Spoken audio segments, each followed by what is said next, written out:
Yeah bro, ఇప్పుడే తమ్ముడు cinema చూడటం జరిగింది. సినిమా ఏంటంటే ఏమీ లేదు ఆ సినిమాకి. ఓ మొక్కలో చెప్పాలంటే సినిమాలో ఏమీ లేదు. ఎందుకంటే సినిమానే మేము ఇంటర్వెల్కి వచ్చేద్దాం అనిపించింది. బట్ ఏంటంటే ట్రైలర్లో ఒక బాగానే ఉంది, ఏదో ఎక్స్పెక్ట్ అంటే రేట్ చేశారు కదా కాన్సెప్ట్ అనేది. మేము దాని ద్వారా ఏమైనా సెకండ్ హాఫ్లో ఉంటుందేమో అని చూసాం. బట్ ఫస్ట్ హాఫ్ వేస్టే సినిమాకి, సెకండ్ హాఫ్ వేస్టే. బట్ సెకండ్ హాఫ్లో ఏంటంటే ఒక యాక్షన్ పార్ట్ ఉంటుంది, ఒక 10 నిమిషాలు ఉంటుంది అనుకుంటుంది. ఒక డెలివరీ సిచ్యువేషన్ అనేది వచ్చే యాక్షన్ పార్ట్ అదైతే మాత్రం బాగుంది. ఇంకా సినిమాలో తప్ప ఏమీ లేదన్న.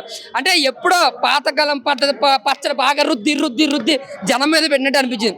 దిల్ రాజు ప్రొడక్షన్ నుంచి ఇలాంటి సినిమాని అయితే నేను ఎప్పుడు ఎక్స్పెక్ట్ చేయలేదు. But totally rotten. మళ్ళీ ఫ్లాప్లో ఉన్న హీరోని తీసుకుని ఇలాంటి సినిమా తీయడం అనేది మరి నితిన్ గారు ఎలా చేశారు నాకు అర్థం కాలేదు.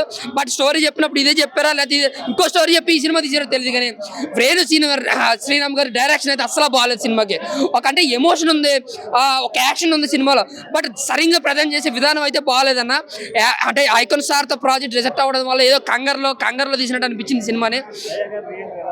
లయ గారు రియటరీ ఆవిడ యాక్టింగ్ కూడా ఒక డీసెంట్ పర్ఫార్మెన్స్, ఒక అక్కగా చాలా డీసెంట్గా నటించింది. అంటే సినిమా స్టోరీ స్క్రీన్ ప్లే బాగాలేనప్పుడు ఎవరెంత యాక్ట్ చేస్తే ఉపయోగం ఏముందన్న. బట్ నా వరకు చూసుకుంటే దీనికి వెళ్ళిపోతుంది ఇంకోసారి కన్నప్ప చూడడం బెటర్ అనిపించింది. పక్క ఫ్లాప్. డైరెక్టర్కి ఏంటి, నిర్మాతకి ఏంటి, హీరోకి ఏంటి. హీరోకి అయితే ఇది 6 ఫ్లాప్ 5 ఫ్లాప్ అటర్ ఫ్లాప్ అని చెప్పారు సినిమాకి.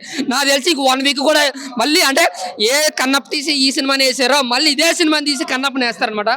నా వరకు చూసుకుంటే ఎల్లమని సినిమా నెక్స్ట్ రాబోతుంది. దానికైనా సరే దిల్ రాజు గారు కొంచెం గ్యాప్ తీసుకుని నితిన్ గారు యాక్టింగ్లో కూడా ఇంకా స్కిల్స్ పెంచుకుని చేస్తే బెటర్ నా ఫీలింగ్ అన్న. లేదంటే నితిన్ గారిని కూడా మర్చిపోతాం మనం కూడా.